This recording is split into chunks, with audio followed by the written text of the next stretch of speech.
So, day 38. Yeah, day 38. This exercise is really cool.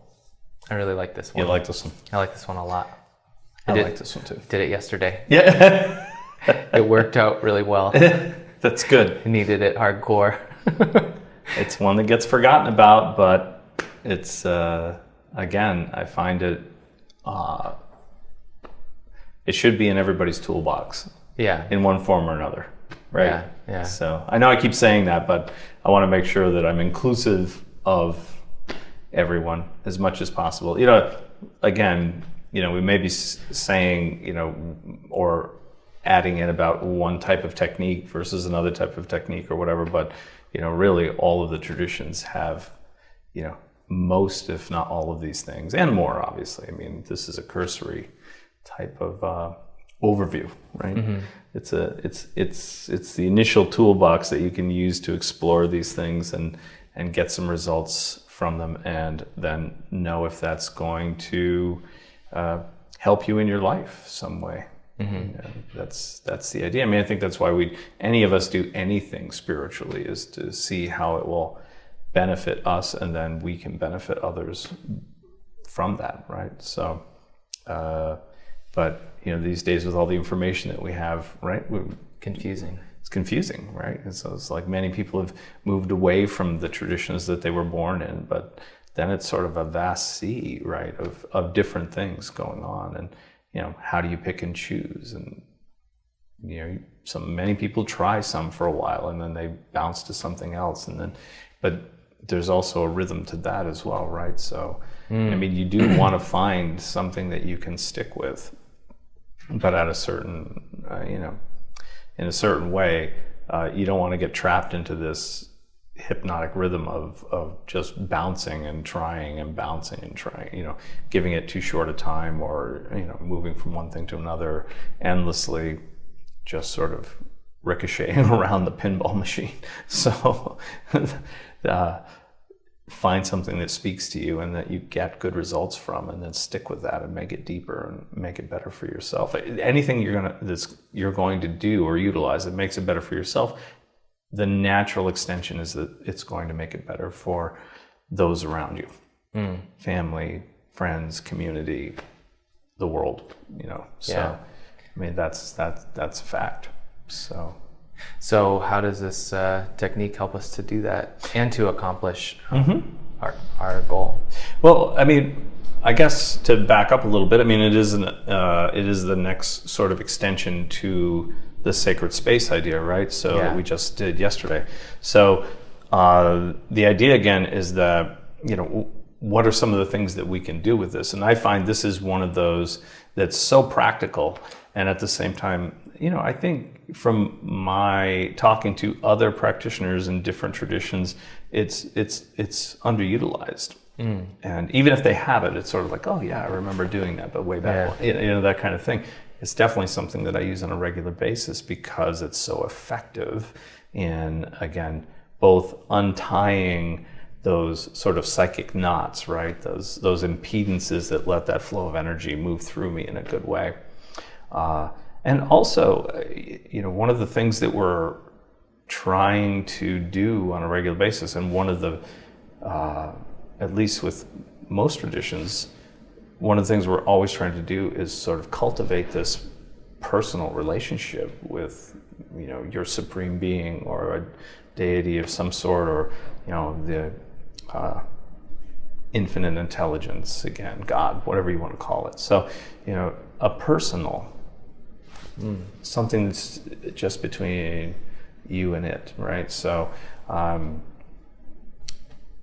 and although we look at some ritual and some ceremony and meditation and contemplation and all of those things as sort of being specific techniques that we utilize to hopefully get into that place or access it, you know, there's not a lot that's just about developing that relationship.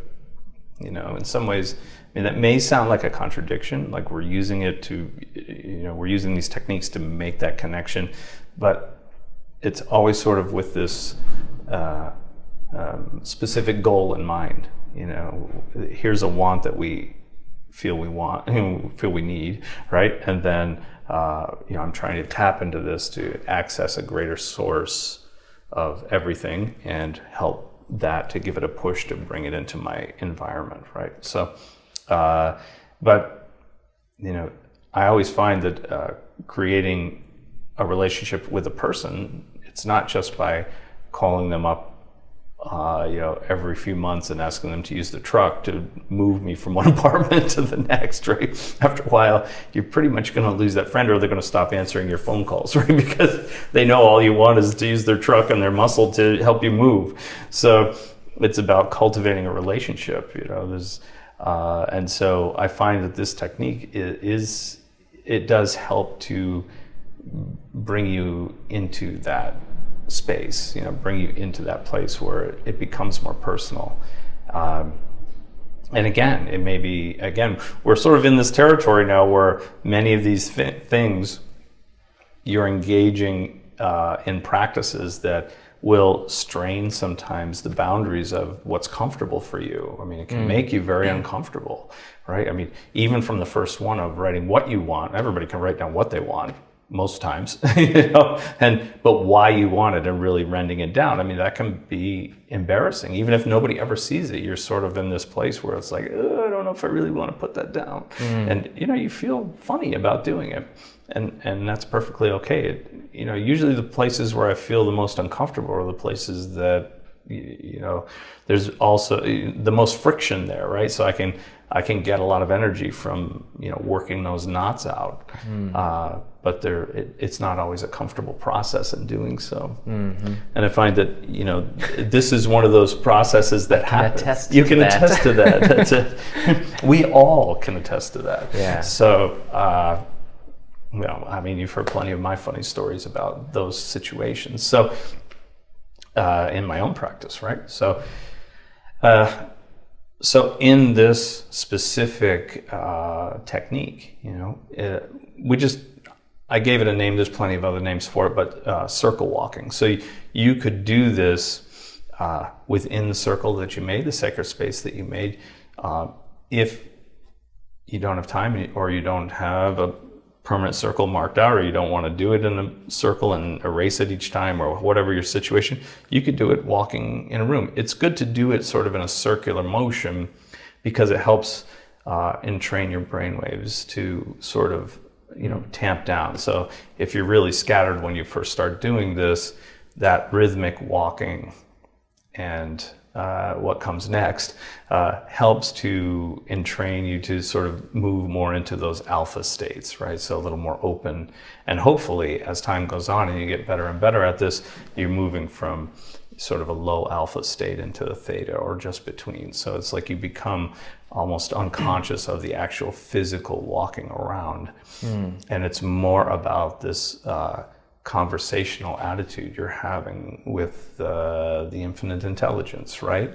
So, and just to, so that's an inside version.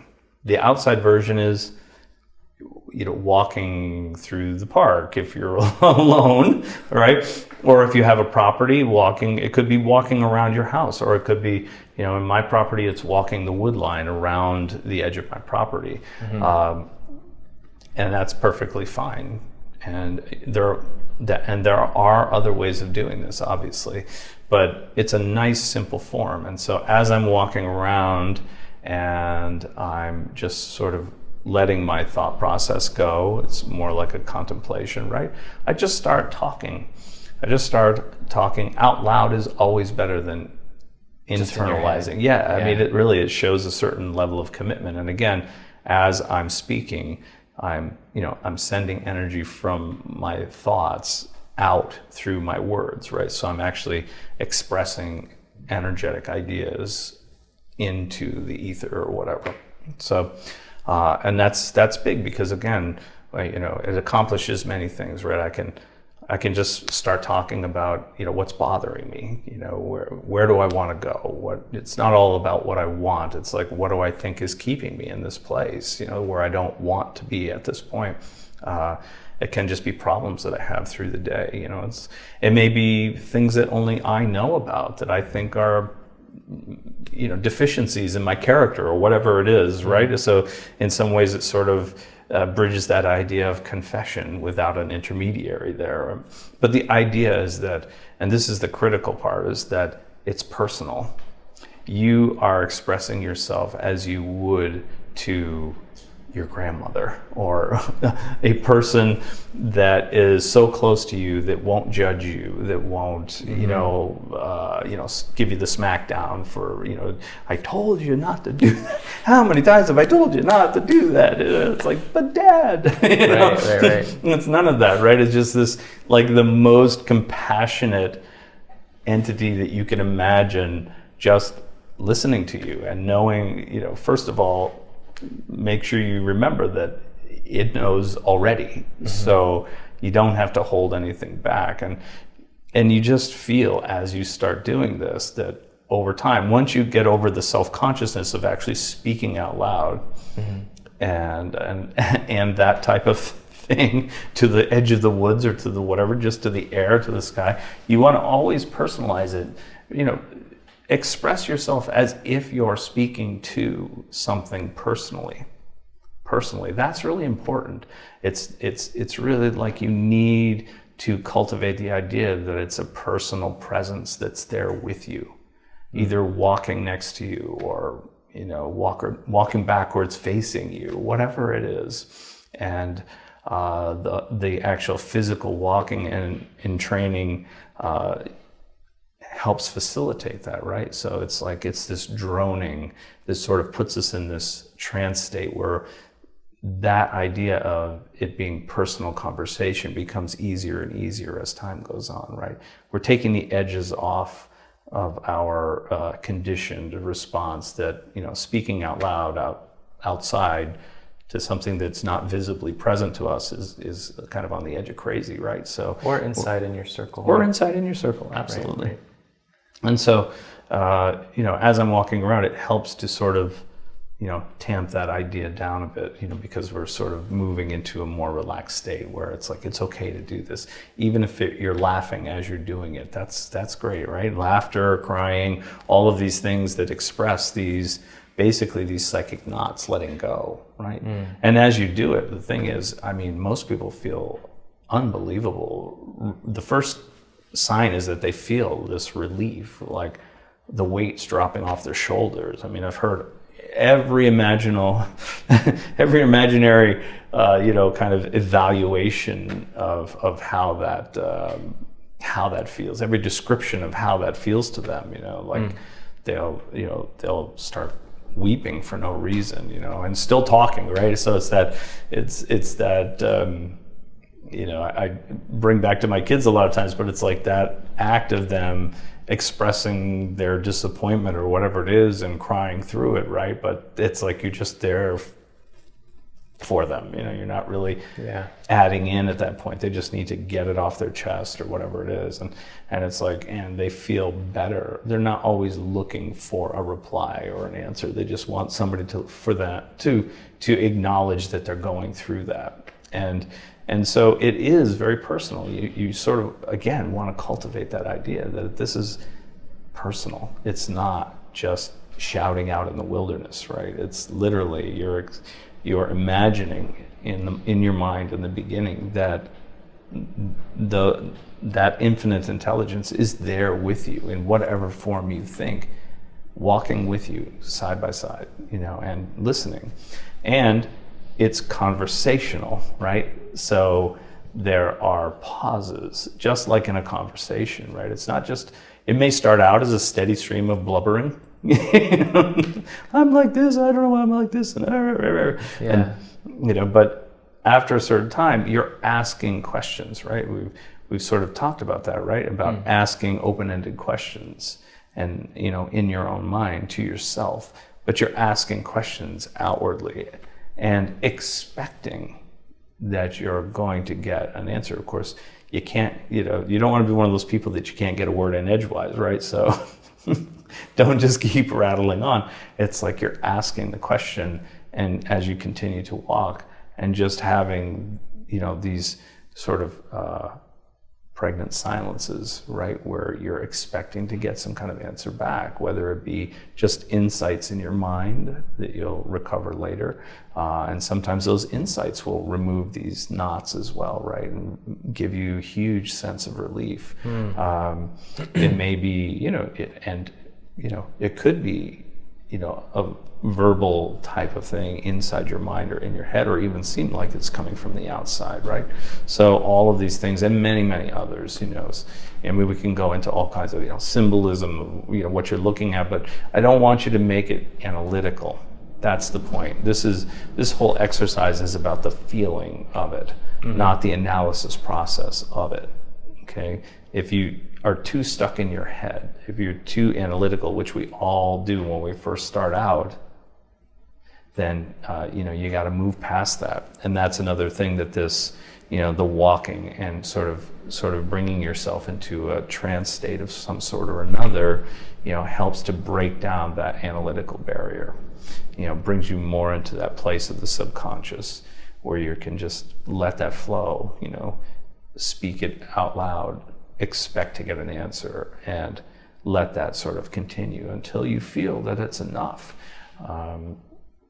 It's definitely a practice that should be done. If people like it, they should do it on a regular basis. If people have never tried it, I think they'll be very surprised at how it goes once they've sort of got the flow of it, right? They may feel very funny doing it the first few times, but then there starts to become this flow.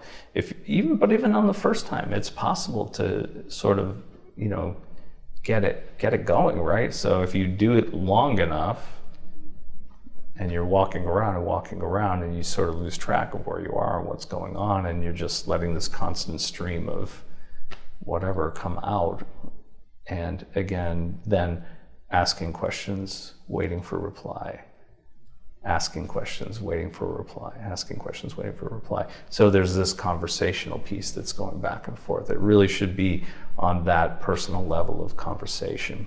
That's if there is a nuance to it, I think that's it. All the other things are more on that technical aspect of walking puts you in a trance state, blah blah blah. But it's really how to get the juice out of it, how to really get that energy flowing, is making it so real that it's conversational. And I think that's the key part. And letting it flow too. Letting it flow. Saying kind of the first things that come to your mind is... Yeah, you don't have to have an idea of what you're going to say when you get out there. Right. You want to make it spontaneous. Right. The more spontaneous, the better, actually. Right. There's plenty of times when I do this and I don't know what the hell I'm going to say when I go. It's just part of my practice. So I just start with whatever.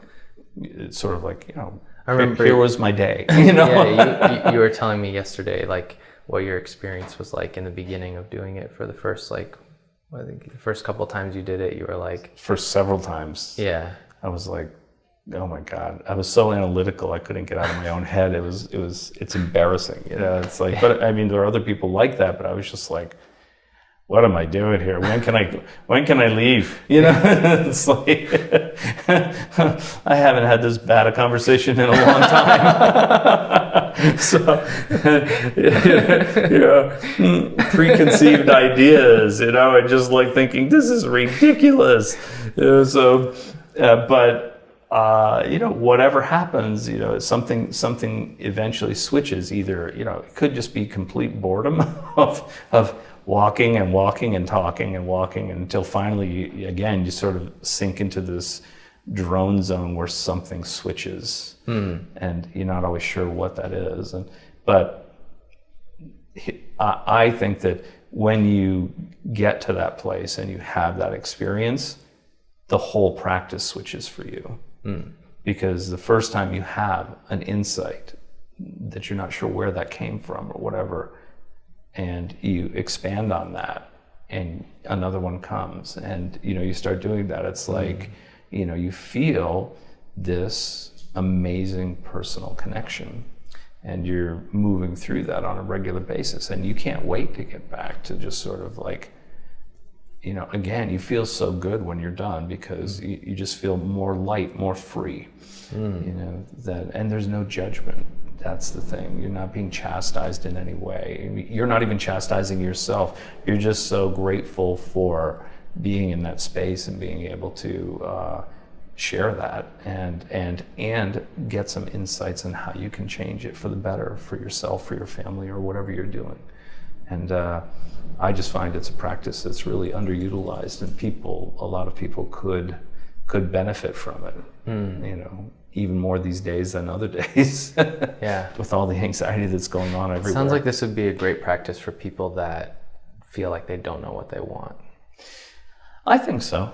You know, it could definitely be used in that way, pointed. I mean, we sort of stressed the idea of going without an idea of what you want, you know, or without an agenda of conversation. Yeah. But I just mean to kind of, like if you're a person that has a hard time with that in general, you know, just to kind of, because, you know, it's kind of like, do you really not know what you want, or are you just not comfortable like admitting it or saying it or speaking it? So kind of, right.